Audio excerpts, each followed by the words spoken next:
आज का पॉइंट रहेगा भारतीय संविधान की अनुसूचियां।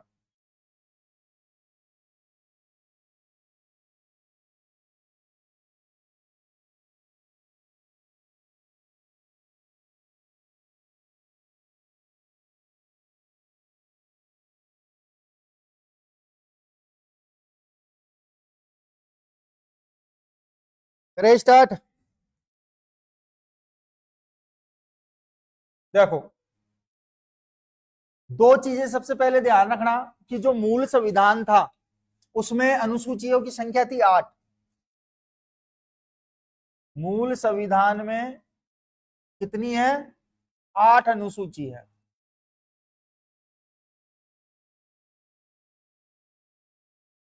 जबकि वर्तमान संविधान की मैं बात करूं प्रेजेंट आज की तारीख में, तो वर्तमान संविधान में है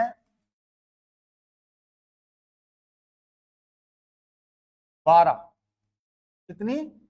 12 अनुसूचियां।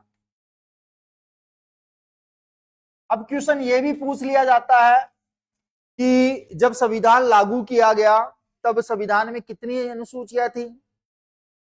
8, क्योंकि मूल संविधान वही है। और वर्तमान में समय समय पर इसके अंतर्गत संशोधन करके 4 और जो जोड़ दी गई, 12 हो गई। जिसमें 12वीं जो अंतिम जोड़ी गई थी वो 1992-93 के बीच में, 74वें संविधान संशोधन के तहत। ठीक है, अब एक एक अनुसूची की हम बात करेंगे, कौन सी अनुसूची में किस चीज का जिक्र किया गया है, किन के बारे में बताया गया है। तो सबसे पहले लेते हैं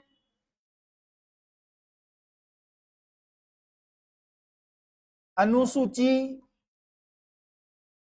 1। कौन सी? अनुसूची 1। अनुसूची 1 का ध्यान रखना कि अनुसूची 1 में यह कहा गया है कि इसमें राज्य व केंद्र शासित प्रदेशों को शामिल किया गया है। राज्य और केंद्र शासित प्रदेशों को मिलाकर पूरे एक देश का निर्माण हुआ है, जिसे हम कहते हैं भारत। जिनका उल्लेख है राज्य में केंद्र शासित प्रदेशों का उल्लेख, राज्य व केंद्र शासित प्रदेशों का उल्लेख।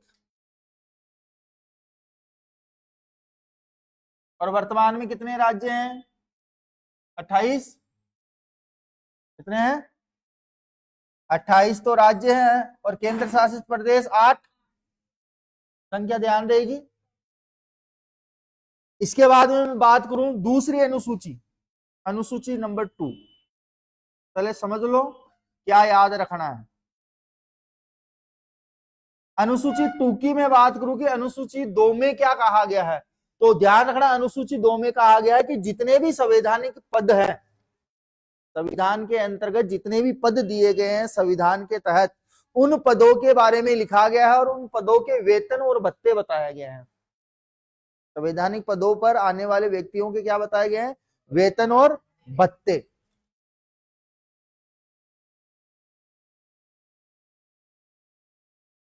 संवैधानिक पदों के वेतन और भत्तों का उल्लेख है।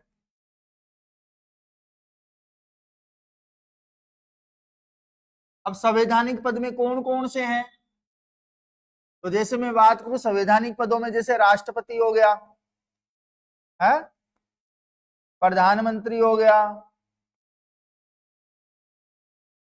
राज्यपाल हो गया और महालेखा परीक्षक हो गया, महालेखा परीक्षक आदि। जितने भी पद संवैधानिक दृष्टि से दिए गए हैं उन सभी पदों के वेतन कितना मिलेगा और उनके भत्ते डीए वगैरह कितने मिलेंगे, वो सारी चीजें अपने को इसमें मिलेंगी। नंबर 3, अनुसूची 3।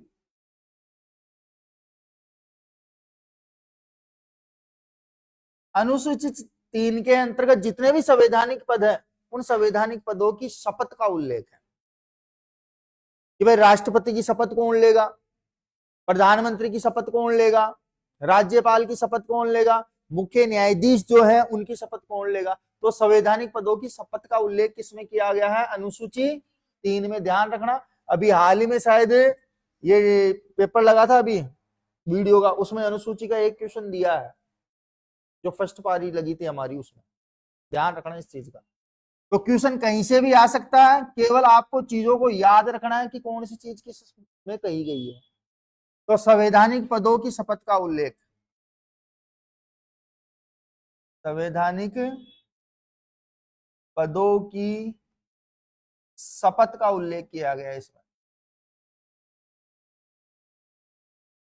ज्यादा नहीं, एक एक जो मेन पॉइंट वो ही याद रखना है। जैसे आपको पूछ ले राष्ट्रपति की शपथ का उल्लेख हमें किस अनुसूची में दिया गया है, तो दिमाग में क्लिक करना चाहिए कि संवैधानिक पद होता है राष्ट्रपति, और राष्ट्रपति पद के लिए अनुसूची 3 में शपथ का उल्लेख किया गया है। रहेगी बात याद। ऐसे ही न्यायाधीशों के बारे में पूछ ले कि न्यायाधीश की शपथ का उल्लेख किस अनुसूची में, देखो बच्चों को उलझाने के लिए क्वेश्चन को घुमा दिया जाता है। कॉन्सेप्ट क्लियर होगा ना, आंसर अपने आप आएंगे। बच्चा क्या करता है, इसको रट लेगा, संवैधानिक पदों की शपथ का उल्लेख। अब इसको ये नहीं पता कि प्रधानमंत्री का पद, राष्ट्रपति का पद, राज्यपाल का, महालेखा परीक्षक का, न्यायाधीशों का पद जो होता है संवैधानिक रूप से, उन सभी पदों की बात किसमें हो रही है, अनुसूची 3 में, जिसमें उनकी शपथ का उल्लेख किया गया। अनुच्छेद पूछेगा तो अनुच्छेद हम अलग से पढ़ेंगे सभी के, ठीक है। इसी के बाद में लेते हैं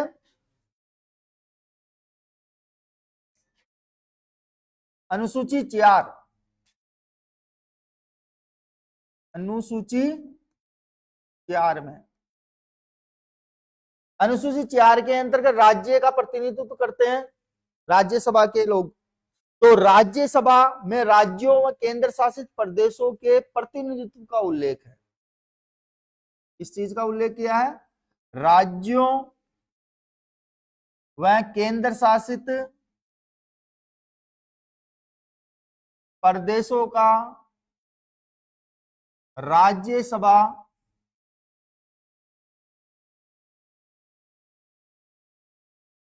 में प्रतिनिधित्व। जैसे हम कहते हैं राज्य मंत्री, तो वो राज्यसभा का सदस्य होगा, जो केंद्र में भी हो सकता है और राज्यों में भी हो सकता है। और राज्यों का और केंद्र शासित प्रदेशों के जो मंत्री होंगे वो राज्यसभा से आएंगे, जो संसद में बैठेंगे राज्यसभा के अंतर्गत, और अपने तमाम जितने भी मुद्दे होंगे अपने क्षेत्र के वो सारे उठाएंगे। लेकिन बहुत कम उठाते हैं मुद्दे, बहुत कम उठाए। राज्यसभा वाले तो सोने ही जाते हैं, मेरे को जहां तक लगता है? पागलों की तरह लड़ने वाले लोकसभा वाले जाते हैं। इसीलिए तो मूर्खों का सदन कहा है इसको, लोकसभा को, जबकि विद्वानों का सदन राज्यसभा होता है। वरिष्ठ सदन राज्यसभा होता है, उच्च सदन राज्यसभा, बाकी लोकसभा के लिए लागू होती है। अनुसूची 5,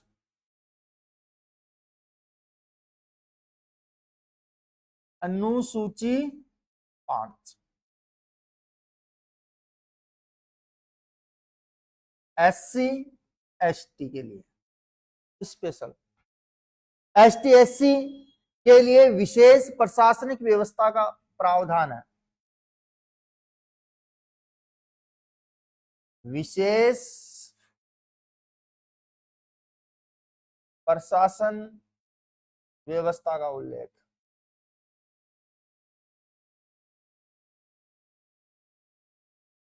स्पेशल है इनके लिए कि भाई प्रशासन व्यवस्था के अंतर्गत इनकी हिस्सेदारी। आप किसी भी डिपार्टमेंट के किसी भी विभाग में चले जाओ, वहां पे आपको सभी कम्युनिटी के लोग मिलेंगे, क्योंकि अगर एक कम्युनिटी के लोग हो जाएंगे तो वो आसपास के क्षेत्रों को जीने नहीं देंगे, वर्चस्व चलाएंगे अपना। इसीलिए आप किसी भी डिपार्टमेंट में जाना खास तौर से, तो उसके अंतर्गत आप क्या पाओगे, सभी वर्ग के लोग होंगे ताकि समानता बनी रहे। और वर्तमान में तो अभी आपको पता होगा कि भारत जैसे देश में क्या हो रहा है। आए दिन पश्चिमी राजस्थान के अंतर्गत और यूपी बिहार में क्या हो रहा है, इनके ऊपर अत्याचार। कोई घोड़ी पे नहीं बैठने दे रहा, कोई घोड़ी पे नहीं चढ़ने दे रहा, कोई मूछ नहीं रखने दे रहा, कोई पानी नहीं पीने दे रहा, कोई क्या नहीं कर रहा, क्यों क्या नहीं कर रहा। लेकिन 15 सालों के अंतर्गत ये चीजें वापिस क्यों आई जो खत्म हो चुकी थी। डिवाइड, रूल कहता है कि अगर आपको लंबे समय तक सत्ता प्राप्ति करनी है तो लोगों को बांटना शुरू कर दो। लोग बट जाएंगे, इनके विचार भी बढ़ जाएंगे। इसलिए ये कहां चले गए? आजाद समाज पार्टी चले गए। आया ना वो एक चंद्रशेखर आजाद, कमाल का आदमी। वैसा उसकी जीवनी पढ़ना हो तो उसके बारे में पढ़ना है एक बार कि मैटर कैसे उठा ये, और ये भीम आर्मी कैसे बन के सामने आ गया। कुछ तो किया होगा, भोकाल है। क्योंकि लोगों को जागरूक करने के लिए किसी व्यक्ति का समय समय पर आना जरूर हुआ है। जैसे हम सतयुग कलयुग की बात करते हैं ना, प्राचीन पौराणिक कथाओं की, तो उसमें भी जब कोई चीज बहुत ज्यादा बढ़ने लग जाती है ना, तो उसको मिटाने के लिए कोई ना कोई आता है। अभी आप देखो सबसे बड़ा मुद्दा क्या है, चाहे वो अपनी सबसे प्राचीन पार्टी कांग्रेस ही क्यों न हो, उन्होंने भी मुद्दा क्या उठा रखा है? संविधान को बचाने का। तो अभी वैल्यू किसकी है? कॉन्स्टिट्यूशन की है। किसकी है? कॉन्स्टिट्यूशन की है। सारी पार्टी इसके पीछे क्यों है? क्योंकि संख्या में सबसे ज्यादा ये लोग हैं और सबसे ज्यादा वोट इन्हीं के पड़ते हैं। आज जयपुर में भी देखोगे ना तो सबसे ज्यादा आपको एसटी मिलेगा। बड़े बड़े जो कॉलोनियां हैं उनमें भी आपको ऐसे हैं, क्योंकि उस समय जब ये गांव में थे तो गांव में इन्होंने अत्याचार देखा, और उस जमाने में ये छोड़ छाड़ के शहरों की तरफ रुख कर गए कि शहरों में क्या नहीं होता, भेदभाव नहीं होता। इसी वजह से आज ये शहरों में है। तो विशेष प्रावधान कहां किया गया है इनका? अनुसूची 5 के अंतर्गत किया गया है। अब इसके और भी कई कारण हैं। आपने देखा होगा, एक नाम सुना होगा जो राजीव गांधी के समय शायद कंट्रोवर्सी हुई थी, वो कहते हैं ना SC एक्ट। ये जब संविधान लागू हुआ था तब उस समय नहीं था पूर्ण रूप से लागू। उस समय पूर्ण रूप से लागू नहीं था। लागू करने का रीजन था। रीजन क्या था कि 1984 के आसपास जब इंदिरा गांधी की मृत्यु हो गई थी शायद, तो उस समय एक डाकू महिला थी जिसका नाम था फुलन देवी।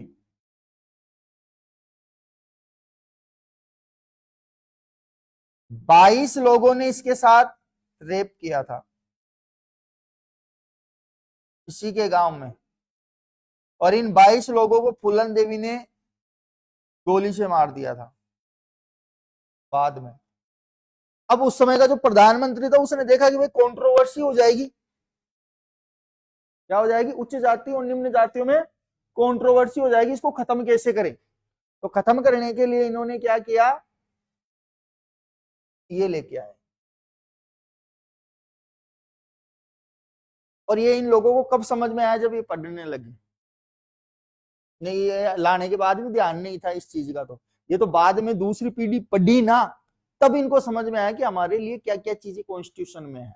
इसीलिए कॉन्स्टिट्यूशन पे आज सारे लोग दाव लगा रहे हैं। हाँ मालूम है भाई, पढ़ा लिखा होना जरूरी है, चाहे वो किसी भी देश में क्यों न हो। नहीं पता हो तो अमेरिका का पढ़ना, नेफ्रो अमेरिकन, श्वेत और अश्वेत अमेरिकन, वहां पे भी था भेदभाव। लेकिन जब वो पढ़ने लगे अश्वेत, ब्लैक अमेरिकन जिसे हम बोलते हैं, तो बराक ओबामा जैसा व्यक्ति वहां का राष्ट्रपति भी बना ना। अब वहां पे समानता, कोई भेदभाव नहीं है।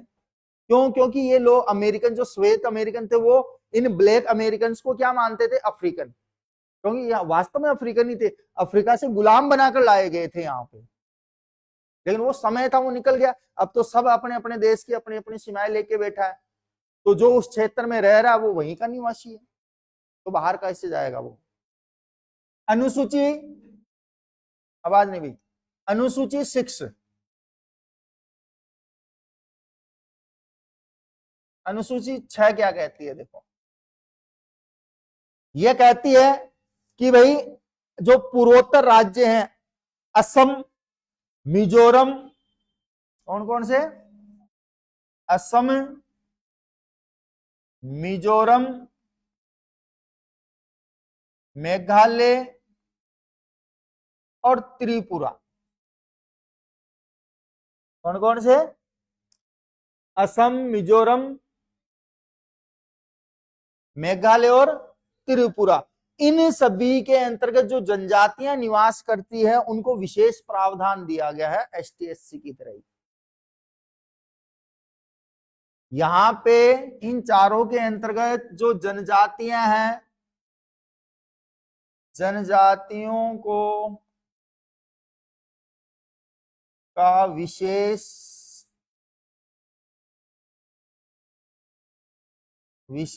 प्रावधान दिया गया है। आज हिंदुस्तान में देखोगे 21वीं सदी के अंतर्गत तो ऐसी कई जनजातियां हैं जो आज तक ये मोबाइल नहीं जानते, मोबाइल क्या है, टीवी क्या है, नहीं जानते, एजुकेशन क्या है। इसीलिए तो गवर्नमेंट इनके लिए योजनाएं चलाती है ताकि इनको भी मुख्य धारा से जोड़ा जा सके। इसीलिए तो घर घर क्या खुलवाए, स्कूल, आंगनबाड़ी के तहत बच्चों को पढ़ाया जा रहा है। पोषण की कमी से बच्चे मर रहे हैं तो उनके लिए पोषण व्यवस्था करवाई जा रही है। किसी में किसी ये मान लो पदार्थों की कमी है तो उन पदार्थ को इनको मौजूद करवाया जा रहा है, इनको रोजगार उपलब्ध करवाए जा रहे हैं ताकि ये कैसे भी करके मुख्य धारा से जुड़ सके और सशक्त बन सके और इस देश में अपना योगदान दे सके। है? एक समय ऐसा था कि आदिवासी पिछड़े लोगों को पता ही नहीं था। आज से 20 साल 10 साल पहले भी आप जाओगे तो उनके हक और अधिकार क्या, आज वो भी भाई साहब जानने लगे, खास तौर से झारखंड वाले लोग और बिहार वाले लोग।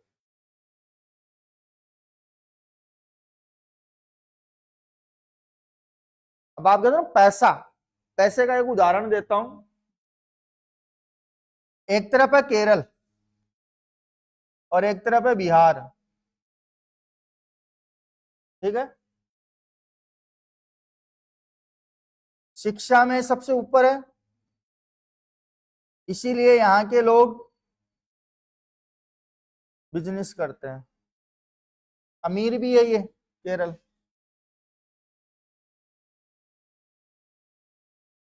सबसे गरीब बिहार। शिक्षा का स्तर बहुत नीचे है, माइनस में, बहुत नीचे, निम्न स्तर, निम्न कह दो, निम्न स्तर है। लेकिन आपको एक चीज पता है, सबसे ज्यादा आईएएस आईपीएस जो आते हैं वो बिहार से आते हैं। सबसे बढ़िया एजुकेशन सिस्टम केरल का है। 94%, मतलब 100 में से 6 बच्चे ही क्या है, अनपढ़ है। और यहां तो बहुत शिक्षा का निम्न स्तर है, फिर भी सबसे ज्यादा आईएएस और आईपीएस इधर से निकल के आता है। ऐसा क्यों? अरे वही जिन्होंने शिक्षा का महत्व जाना है, समझा है, वही व्यक्ति आगे बढ़ सकता है। मैं नहीं कह रहा कि ये नहीं बढ़े, पैसा आगे इतना बढ़ गए कि इन्हें गवर्नमेंट जॉब की जरूरत ही नहीं है। अपना इन्होंने एक अलग ही स्तर बना लिया। आप उत्तर भारत के जितने भी बड़े बड़े हॉस्पिटल देखो सब दक्षिण वालों के ही हैं। फोर्टिज, अपोलो, इन्हीं के तो है। पढ़ लिया करो कभी कभी न्यूज़पेपर भी, वहीं से निकलती है बातें। तो जनजातियों के विशेष प्रावधान किस अनुसूची में है और एसटी/एससी के लिए विशेष प्रावधान किसमें है? 5 में। ध्यान रहेगी। अब देखो अनुसूची 7, अनुसूची 7, इसमें राज्य और केंद्र सरकार के बीच में शक्तियों का बंटवारा है। केंद्र व राज्य सरकार में शक्तियों का बंटवारा क्या किया गया है? शक्तियों का बंटवारा। इसमें 3 अनुसूचियां हैं, 3 सूचियां, अनुसूचियां ने 3 सूचियां बनाई गई हैं। पहले भी मैंने पढ़ाई होगी आपको। पहली आती है संघ सूची, दूसरी समवर्ती सूची, और तीसरी आती है राज्य सूची या प्रांतीय सूची। ठीक। संघ सूची पर केंद्र सरकार कानून बना सकती है, किसके अधीन होती है ये? केंद्र सरकार। समवर्ती सूची को छोड़ दे कुछ समय के लिए और राज्य सूची पे आए तो ये होती है राज्य सरकार, इस पे कानून बना सकती है। लेकिन समवर्ती सूची एक ऐसा विषय है जिसमें राज्य और केंद्र दोनों क्या बना सकती है? कानून बना सकती है, शक्तियों का प्रयोग कर सकती है। तो ये हो गई केंद्र प्लस राज्य सरकार के अधीन। इसमें वो विषय शामिल है जिन पे दोनों विषयों पर केंद्र और राज्य सरकार काम कर सकती है। जैसे मनरेगा सुना है आपने नाम, वो समवर्ती सूची का ये पूरे भारत में चलती है, राजस्थान में भी चल रही है और राजस्थान में भी चल रही है और पूरे भारत में भी चल रही है अलग अलग जगह पे। तो ऐसे साझा विषयों पर कानून बनाने के लिए क्या बनाई गई है? समवर्ती सूची। अगर राज्य स्तर पर कानून बनाना चाहती है तो राज्य सूची, और केंद्र सरकार पूरे देश में लागू करना चाहती है, केंद्र सरकार के अधीन कानून बनने हैं, तो वो किसमें बनेंगे? संघ सूची में। देखो इसके पूर्व में विषय कितने थे?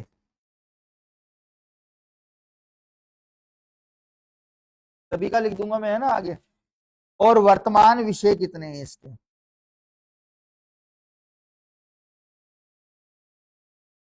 देखो पूर्व जो पहले, और वर्तमान मतलब प्रेजेंट में। तो ध्यान रखना कि संघ सूची में पहले 97 विषय थे, अब 100 हो गए। ठीक है। अब बात करें इसकी, तो इसमें ध्यान रखना कि समवर्ती सूची में पहले थे 47, कितने थे? अब इसमें 52 हो गए। और राज्य सूची की अगर मैं बात करूं तो राज्य सूची में पहले 66 थे, अब 61 हो गए। 66 और अब 61।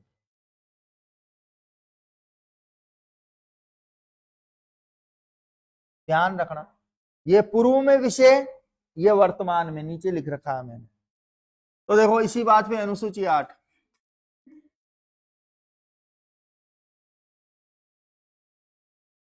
अनुसूची 8, अनुसूची 8 में जो संविधान के द्वारा मान्यता प्राप्त भाषाएं हैं ना, उनका उल्लेख है। तो संविधान से मान्यता प्राप्त भाषाओं का उल्लेख, संवैधानिक मान्यता प्राप्त भाषाओं का उल्लेख।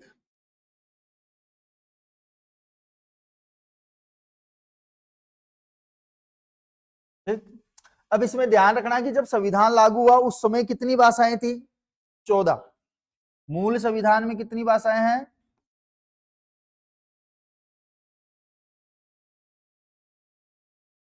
14 भाषाएं थी। लेकिन वर्तमान संविधान में जो भाषाएं हैं संवैधानिक रूप से मान्यता प्राप्त, वो उनकी संख्या बढ़ गई है 22। कितनी हो गई है? 22। आई बात समझ में? अब भाषाएं कौन कौन सी है उनके बारे में बहुत कम पूछते हैं, लेकिन ये जरूर ध्यान रखना कि मूल संविधान में कितनी भाषाएं थी और वर्तमान संविधान में कितनी भाषाएं हैं। अब 14 भाषाएं अगर मैं बोलूं तो सुन लेना: हिंदी, गुजराती, बंगाली, असमिया, कन्नड़, कश्मीरी, मलयालम, मराठी, उड़िया, पंजाबी, संस्कृत, तमिल, तेलुगु, उर्दू। ये 14 हो गई। अब इसके बाद में कौन कौन सी जोड़ी गई? सिंधी जोड़ी गई, कोंकणी जोड़ी गई, मणिपुरी, नेपाली, बोडो, डोगरी, मैथिली, संथाली। ये टोटल 22 हो गई। ध्यान रहेगी सभी को, याद रखना। तो उतार लो फिर इसको भी, मैं लिख देता हूं। देखो मूल संविधान की भाषाएं लिखवा देता हूं। अरे रुक जा। हिंदी, गुजराती, बंगाली, असमिया, कन्नड़, कश्मीरी, मलयालम,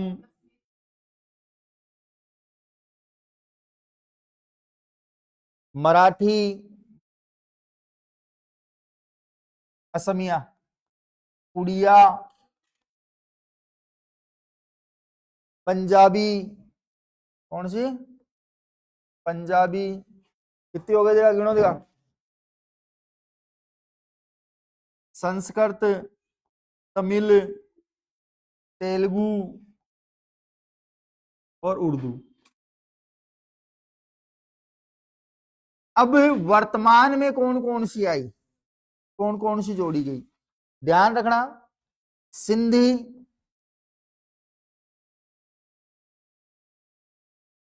कोंकणी, मणिपुरी, नेपाली। इसके अलावा जोड़ी गई बोडो, डोंगरी, मैथिली और संथाली।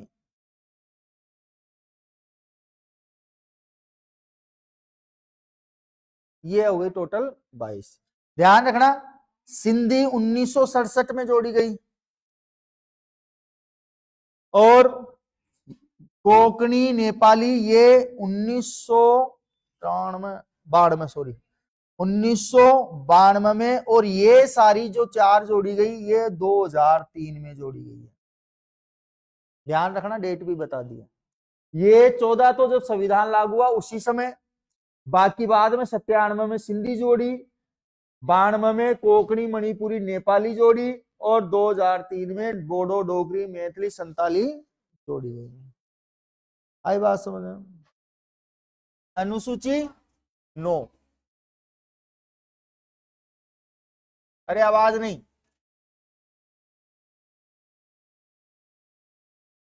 देखो अनुसूची 9 की अगर मैं बात करूं तो भारतीय संविधान के अंतर्गत संशोधन किया गया था और वो संशोधन पहला संशोधन था। देखो 1950 में संविधान लागू हुआ, ध्यान रखना 26 जनवरी 1950 को संविधान लागू हुआ और इस संविधान का पहला संशोधन अगले साल कर दिया गया और अगले साल 1951 में संशोधन करके भारतीय संविधान में 9वीं अनुसूची जोड़ी गई थी। ध्यान रहेगी। तो प्रथम संविधान संशोधन के तहत हम संविधान संशोधन 1951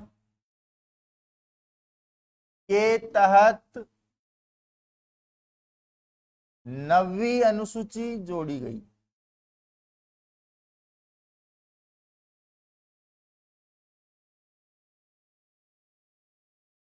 अब बात आती है इस अनुसूची में उल्लेख किसका है, तो भूमि सुधार का, जमींदारी और भूमि सुधार का उल्लेख है इसमें।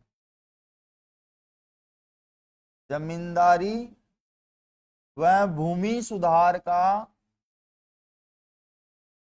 प्रावधान। ध्यान रहेगी बात, क्योंकि जमींदारी प्रथा थी, देश आजाद हुआ तब, और भूमि में सुधार किए गए ताकि उत्पादन को बढ़ाया जा सके। जिसका एग्जाम्पल मैंने बताया था कि जब पंडित जवाहरलाल नेहरू प्रधानमंत्री बने थे तो उस समय हमारे पास ओनली 13 दिन का खाना था और उसकी भरपाई करने के लिए हमने अन्य देशों से मांगा तो भारतीय लोगों के लिए गुलाबी रंग का एक गेहूं आता है तो सुअरों को खिलाया जाता था, वो भेजा था अमेरिका। और उस समय जब प्रधानमंत्री पंडित जवाहरलाल नेहरू को यह बात पता लगी तो उन्होंने वो चीज वापस भिजवा दी थी और फिर बाद में 1951 में पहली पंचवर्षीय योजना शुरू हुई जिसके तहत एग्रीकल्चर पे काम किया और उसी के तहत भूमि सुधार प्रावधान भी जोड़ा ताकि उत्पादन ज्यादा हो और देश की जनता को दूसरे देशों पर निर्भर नहीं होना पड़े। ये उसी का नतीजा है और उनकी नीतियों का नतीजा है कि आज भारत आत्मनिर्भर है खाने के मामले में, दूसरे देशों को दान भी करता, बेचता भी है, जिसमें सबसे बड़ा हिस्सा आता है अपने उत्तर प्रदेश, राजस्थान, हरियाणा और पंजाब से। ये वो क्षेत्र है जो सबसे ज्यादा अनाज उत्पादन करने वाले राज्य है। इसके बाद में लेते हैं 10वीं अनुसूची। अनुसूची 10। इस अनुसूची की अगर मैं बात करूं तो ध्यान रखना कि 52वां संविधान संशोधन हुआ था 1985 में। 52वां संविधान संशोधन 1985 में। अब यहां पे क्वेश्चन बड़ा शानदार पूछा जाता है कि 52वां संविधान संशोधन जो हुआ था 1985 में, इस समय प्रधानमंत्री कौन था? कर दी ना। इंदिरा गांधी तो भैया 1984 में मर गई थी, तब उसका पुत्र राजीव गांधी प्रधानमंत्री बने। तो कौन था? प्रधानमंत्री राजीव गांधी। अब राजीव गांधी पीएम बने तो इन्होंने दल बदल, कौन सा? दल बदल पर रोक लगाने का प्रावधान लेके आए, जिसे कौन सी अनुसूची में जारी किया गया? 10वां। अब ये क्यों लाया गया? देखो, उस समय ये था कि जैसे कोई नेता वोट जीत जाता है, चुनाव जीत जाता है, अब चुनाव जीतने के बाद में लालच में आकर जिस पार्टी का वो है उस पार्टी को छोड़कर अन्य पार्टी में चला जाता है उसकी सरकार बनवाने के लिए। जनता तो बेवकूफ की बेवकूफ ही रह गई ना। आदमी को वोट नहीं करती है जनता, पार्टी देख के वोट करती है। और ये भारतीयों की तो खासियत है, आदमी पढ़ा लिखा भी होगा और पार्टी पसंद नहीं आ रही है तो वो अनपढ़ को भी चुन लेंगे चाहे। और इसी चीज को बंद करने के लिए राजीव गांधी ने दल बदल कानून लेके आए, जिसे 9वीं अनुसूची में जोड़ा गया। तो दल बदल पर रोक लगाने का प्रावधान लाया है इसमें,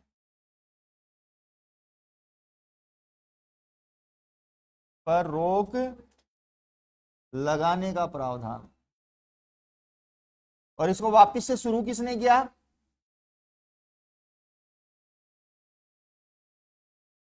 जो पार्टियों को कौन खरीदता है, डराता है ईडी से, सीबीआई से, इनकम टैक्स से, तू मेरी पार्टी में आजा नहीं सारी एजेंसियां तेरे पीछे लग जाएगी। अब उसको खत्म किया।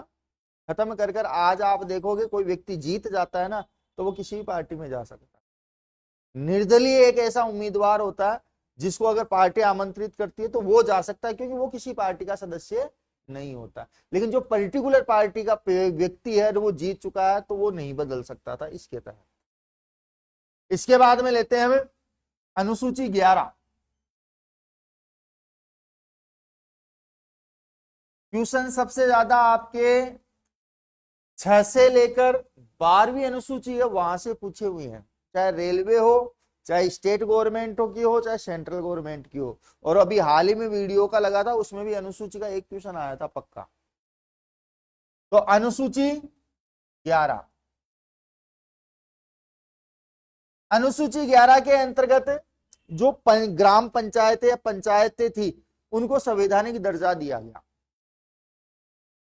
तो पंचायतें थी स्थानीय प्रशासन जिसे हम कहते हैं, जिसमें ग्राम पंचायतें वगैरह, पंचायतें और मंडल ब्लॉक ये सारे आते हैं, उन सभी को संवैधानिक दर्जा दिया गया। अनुच्छेद 243 ट से त तक, अनुच्छेद 243 ट से लेकर त तक इसका प्रावधान संविधान में जोड़ा गया, पहले इसका उल्लेख नहीं था। तो इसके लिए संशोधन हुआ 73वां संविधान। कौन सा? 73वां संविधान संशोधन ये किया गया 1992 में। कब किया गया? लेकिन ये लागू कब हुआ? तो ये लागू हुआ था 93 में। कई बच्चे कंफ्यूजन होते हैं कि सर किसी बुक में तो 92 में आता है, किसी बुक में 93 में आता है। तो उसका रीजन ये है कि ये प्रस्ताव लाया कब गया था? 92 में। और इस प्रस्ताव को लाने के बाद, इसे सहमति बनने के बाद लागू कब किया गया? 93 में। क्या किया गया? तो ध्यान रखना पंचायतों को संवैधानिक दर्जा, संवैधानिक दर्जा दिया गया।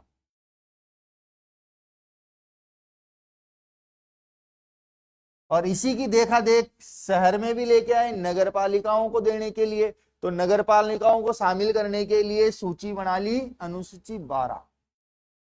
क्या बना ली? अनुसूची 12 में शामिल कर दिया उसे। और इसमें संविधान संशोधन कर दिया 74वां। ध्यान रखना 73 और 74 का संबंध सबसे ज्यादा क्वेश्चन आते ही हैं। 74वां संविधान संशोधन किया गया।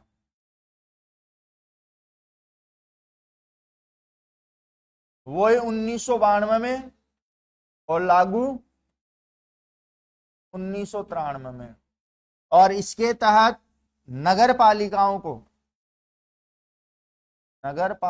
को संवैधानिक दर्जा दिया गया।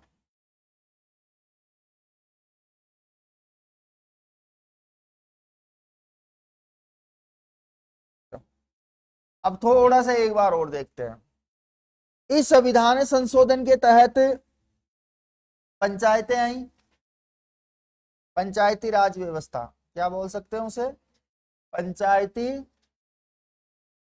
राज व्यवस्था। इस पंचायती राज व्यवस्था के 3 स्तर बनाए गए हैं, त्रिस्तरीय। पहला स्तर ग्राम पंचायत,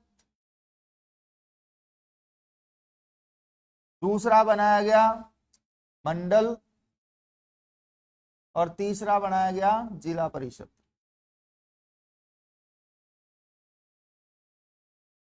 देखो, कई गांवों को मिलाकर एक ग्राम पंचायत बनाई गई। डेफिनेशन याद रखना कि भाई कई गांवों को मिलाकर एक पंचायत बनाई गई और कई पंचायतों को मिलाकर एक मंडल या समिति बनाई गई। मंडल को हम समिति भी बोल सकते हैं, समिति, या इसको ब्लॉक भी बोल सकते हैं। ध्यान रखना। और कई समितियों को मिलाकर जिला परिषद का निर्माण किया गया।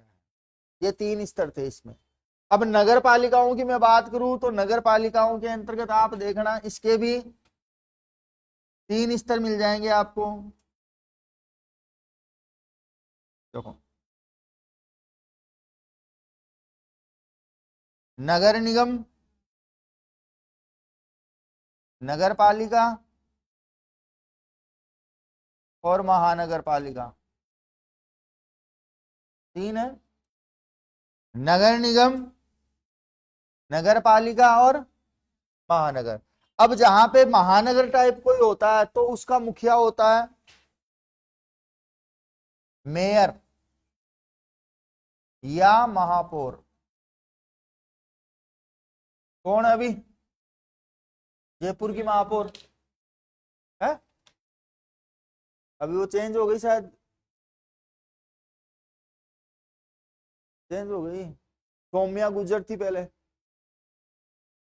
चेंज हो गई शायद।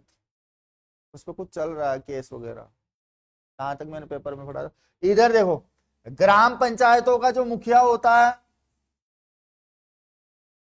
वो क्या कहलाता है? सरपंच। ये सारी व्यवस्था स्थानीय व्यवस्था में है। ये क्यों बनाई गई, उसके पीछे का रीजन क्या है? तो उसका रीजन ये बताया गया कि भाई गवर्नमेंट अगर कोई योजना लेके आती है तो वो आम ग्रामीण लोगों तक या शहरी लोगों तक कैसे पहुंचे। चलो शहर वालों तक तो पहुंच जाती है, लेकिन ग्रामीण स्तर गांव डिहानी तक कैसे पहुंचेगी? तो उसके लिए स्थानीय प्रशासन लाया गया और स्थानीय प्रशासन का मुखिया बनाया सरपंच को। अब 2 अलग अलग कहा, पूरे जयपुर की पता नहीं फिर मेरे को। फिर ये ग्रेटर की तो वो है सौम्या गुजर। तो भाई उसके लिए सरपंच को चुना गया। और सरपंच किसके द्वारा चुना जाएगा? आम जनता के द्वारा। किसके द्वारा? आम जनता के द्वारा। और इसका काम क्या होगा कि जितना पैसा आवंटित किया गया है वो योजनाओं में खर्च करे, विकास में खर्च करे, ताकि जो देश विकास की ओर चल रहा है वो आम लोगों तक भी पहुंच सके। लेकिन ये नहीं हो रहा। उसके ऊपर अपने राजीव गांधी ने एक बात कही थी कि मैं संसद से अगर 1 रुपया भेजता हूं तो जनता तक 10 पैसे ही जाता है, जनता तक 10 पैसे ही जाता है, कि मैं 1 रुपया भेजता हूं तो जनता तक 10 पैसे ही जाता है। लेकिन ये 90 पैसा कहां जाता है? जिस दिन ये जनता समझ जाएगी उस दिन देश अपने आप विकास करने लग जाएगा, क्योंकि 90 पैसा भ्रष्टाचार में जाता है। समझे बात? कि 1 रुपए में से 10 पैसा ही आम जनता तक जाता है, और ये हकीकत है उनकी कही हुई बात, कि जिस दिन 90 पैसे का हिसाब जनता लेना शुरू कर देगी ना, उस दिन देश से भ्रष्टाचार खत्म हो जाएगा और देश विकास की ओर चल पड़ेगा। शायद इसीलिए तुम्हें क्लास 5th से थोड़ी थोड़ी हल्की हल्की राजनीति विज्ञान की डोज देना शुरू कर देता है शिक्षा डिपार्टमेंट या एजुकेशन डिपार्टमेंट। क्यों देता है? क्योंकि आने वाले समय में इस देश का भविष्य आप ही होंगे। तो कई सारी चीजें हैं जो सोचने और समझने के लिए बहुत है। बाकी ये हो गई आपकी 12 अनुसूचियां कंप्लीट। कल 8 पढ़ा दी थी मैंने। क्वेश्चन आते हैं, क्वेश्चन के तरीके भी सेम कल मैंने बताए थे, कि जैसे पूछ लिया कि भूमि सुधार का प्रावधान किस अनुसूची में है, या जमींदारी प्रथा का उन्मूलन का किस में है, तो वो अपने को 9वीं में मिलेगा। भाषाओं का किस में है, तो 8 में है। वेतन भत्तों का किस में है, तो 2 में है। तो ऐसे अपने को उल्लेख क्वेश्चन में पूछ सकता है। उतार लो।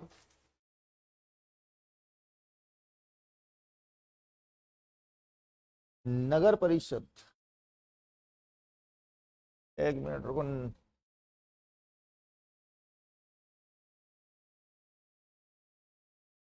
नगर परिषद करना है यहाँ पे, वहां जिला परिषद है।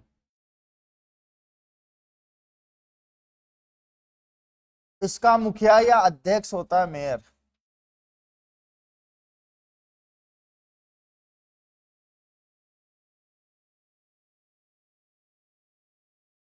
अब उतारो।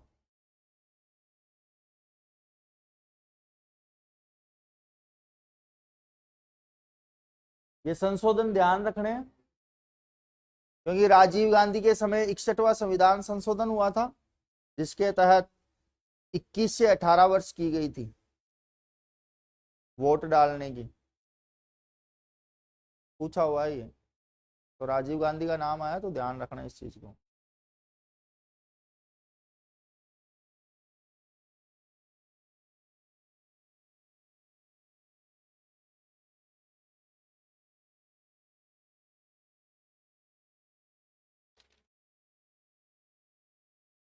अब आगे बढ़ेंगे भाई, मौलिक अधिकार जो कि आपके प्रत्येक व्यक्ति के हैं।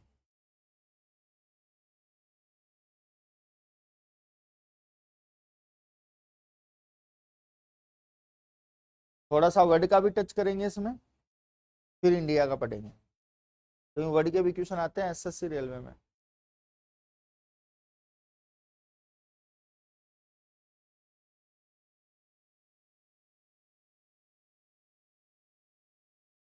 उतार लो भाई।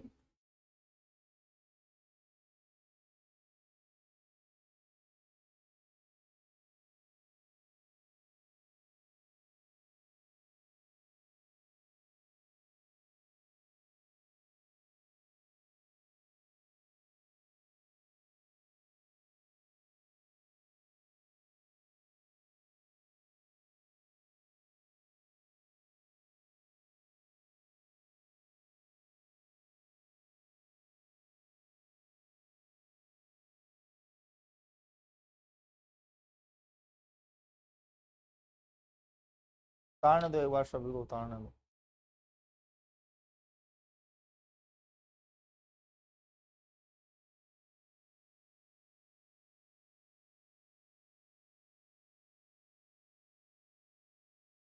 आज पंकज सर नहीं आए थे क्या?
हो गया क्या?